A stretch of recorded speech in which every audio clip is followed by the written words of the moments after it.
Assalamualaikum warahmatullahi wabarakatuh dan salam sejahtera untuk kita semua. Perkenalkan, saya Clarissa Ehidya Sinanda dengan NIM H0512111050 akan mempresentasikan seminar statistika satu saya yang berjudul Penerapan Diagram Kontrol FASIU pada Pengendalian Kualitas Produk, Studi Kasus Data Produk Cacat Kerupuk Udang PT Titani Alam Semesta Gresik. Dengan pembimbing utama Ibu Dr. Erna Tri Herdiani, SSI, MSI. Pada pembahasan kali ini ada 4 pokok pembahasan. Yang pertama ada pendahuluan, yang kedua ada landasan teori, yang ketiga ada metodologi penelitian, dan yang terakhir ada daftar pustaka. Baik, masuk pada pokok pembahasan yang pertama, yaitu pendahuluan.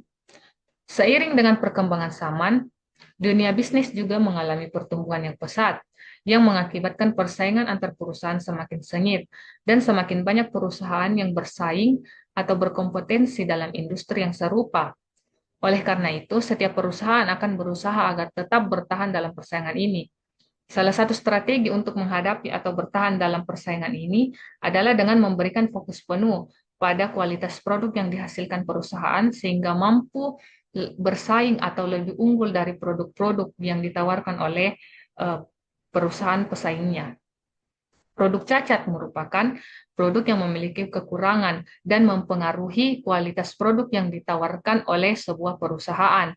Oleh karena itu, setiap perusahaan akan berupaya untuk mengatasi masalah tersebut agar kualitas produk tetap terjaga sesuai dengan ekspektasi konsumen dan standar perusahaan itu sendiri. Nah, salah satu metode yang dimanfaatkan perusahaan untuk mempertahankan kualitas agar tetap sesuai dengan standar, yaitu dengan statistical quality control ataupun pengendalian kualitas statistik. Pengendalian kualitas statistik sendiri adalah teknik penyelesaian masalah yang digunakan untuk memantau, mengendalikan, menganalisis, mengelola, serta meningkatkan kualitas produk dan proses melalui metode-metode statistik. Salah satu alat statistik yang digunakan untuk menilai suatu proses produksi berada atau tidak berada dalam pengendalian kualitas secara statistik adalah diagram kontrol. Diagram kontrol merupakan grafik yang digunakan untuk menentukan suatu proses berada dalam kondisi terkendali atau in control atau tidak terkendali atau out of control. Nah, batas pengendalian yang terdiri dari batas kendali atas atau upper control limit dan batas kendali bawah atau lower control limit berfungsi untuk menunjukkan konsistensi proses tersebut. Diagram kontrol secara umum terbagi menjadi dua, yaitu diagram kontrol atribut dan diagram kontrol variabel. Diagram kontrol atribut merupakan diagram kontrol yang digunakan untuk merancang atau mengontrol suatu proses berdasarkan pengukuran yang bersifat kategoris, seperti baik atau buruk, menerima atau menolak, lulus atau gagal, ataupun berdasarkan kriteria seperti sesuai atau tidak sesuai. Sedangkan diagram kontrol variabel merupakan diagram kontrol yang digunakan untuk mengontrol karakteristik produk seperti panjang, berat, dan diameter, ataupun parameter proses seperti suhu, tekanan, dan tingkat pH yang diukur dalam skala kontinu. Adapun contoh dari diagram kontrol atribut yaitu P, NP, C, dan U. Dan untuk variabel ada diagram kontrol X bar R dan X bar S. Diagram kontrol U merupakan salah satu jenis diagram kontrol atribut yang sering digunakan dalam pengendalian kualitas statistik untuk memantau suatu proses produksi sudah atau belum terkendali secara statistik dengan memperhatikan titik-titik yang berada di luar batas kendali dan dihitung berdasarkan rumus yang telah ditentukan. Diagram kontrol U dapat digunakan pada jumlah sampel yang konstan maupun yang tidak konstan. Diagram kontrol atribut seperti diagram kontrol U digunakan untuk mengukur kualitas produk berdasarkan karakteristik seperti penampilan, kelembutan, dan warna. Namun, karena ada ambiguitas atau ketidakjelasan dalam menentukan cacat, seringkali sulit membuat keputusan yang akurat karena nilai-nilai cacat seringkali dicatat secara kasar atau berdasarkan subjektivitas seseorang, sehingga karakteristik ini tidak dapat dinilai secara akurat. Oleh karena itu, diperlukan diagram kontrol yang mampu menangani ambiguitas atau ketidakjelasan pada cacat tersebut, yaitu dengan diagram kontrol FASIU. Sade 1965 pertama kali memperkenalkan teori himpunan fazi. Diagram kontrol dapat dikombinasikan dengan teori fazi untuk mengontrol kualitas produk sehingga dapat lebih akurat. Diagram kontrol fazi cocok digunakan untuk observasi yang menghasilkan data yang tidak pasti, kurang jelas, dan didasarkan pada subjektivitas individu. Adapun penelitian terdahulu yang membahas tentang diagram kontrol fazi, yang pertama ada Ahlisa 2015 yang memperoleh hasil bahwa diagram kontrol dengan pendekatan fazi dalam proses pelapisan pipa tri-LPI lebih cocok digunakan dibandingkan diagram kontrol Demrit. Yang kedua, ada Fadai dan Poya pada tahun 2018 yang memperoleh hasil bahwa diagram kontrol fazi lebih tegas dan efisien dalam mendeteksi pergeseran proses atau mendeteksi titik out of control. Dan yang ketiga ada Fauzia, Yuniarti, dan Hayati pada tahun 2020 yang memperoleh hasil bahwa diagram kontrol fazi U lebih baik dalam mendeteksi titik-titik out of control.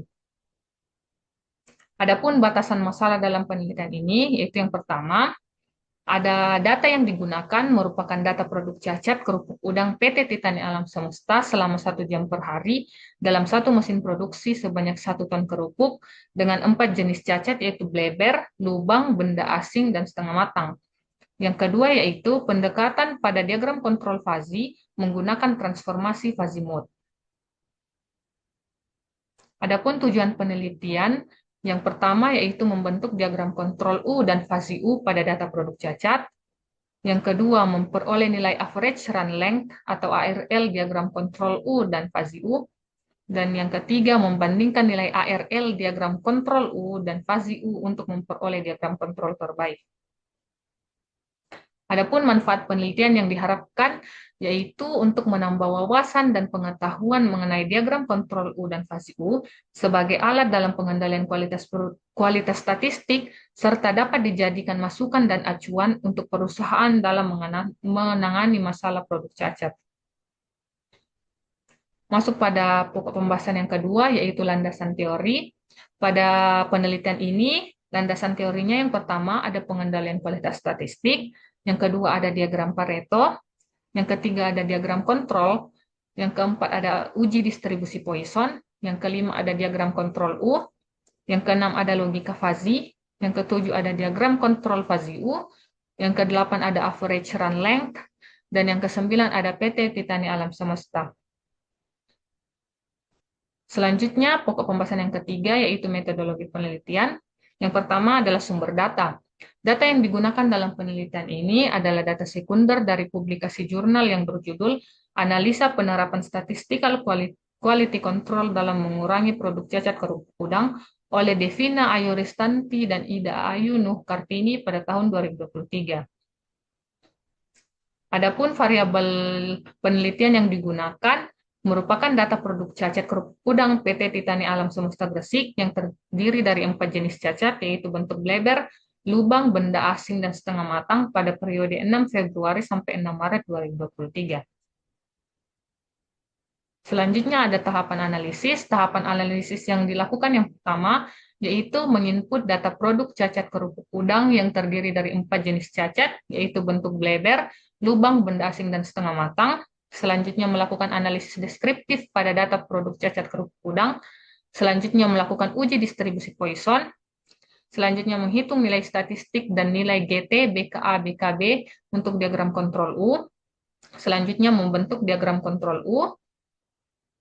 Selanjutnya membentuk diagram Pareto untuk mengidentifikasi karakteristik data menjadi 4 kategori, yaitu kategori high, fair low, dan low. Selanjutnya menentukan nilai Cripps berdasarkan tabel Cripps score. Selanjutnya menghitung bobot cacat masing-masing kategori. Selanjutnya melakukan transformasi data menjadi fuzzy number untuk masing-masing kategori menggunakan bobot cacat. Selanjutnya menghitung nilai GT, BKA, BKB awal untuk diagram kontrol fazi U. Selanjutnya melakukan transformasi nilai GT, BKA, BKB menggunakan pendekatan fazi mode. Selanjutnya membentuk diagram kontrol fazi U menggunakan nilai GT, BKA, BKB dan dengan pendekatan fazi mode. Selanjutnya menghitung nilai beta I pada diagram kontrol fazi U. Selanjutnya, mengambil keputusan kontrol proses dari diagram kontrol fasi U. Yang selanjutnya, menghitung nilai ARL dari diagram kontrol U dan diagram kontrol fasi U. Selanjutnya, melakukan perbandingan ARL diagram kontrol U dan fasi U untuk menentukan diagram kontrol terbaik. Dan yang terakhir, menarik kesimpulan dari hasil analisis yang telah dilakukan. Adapun daftar pustaka yang digunakan dalam penelitian ini adalah sebagai berikut.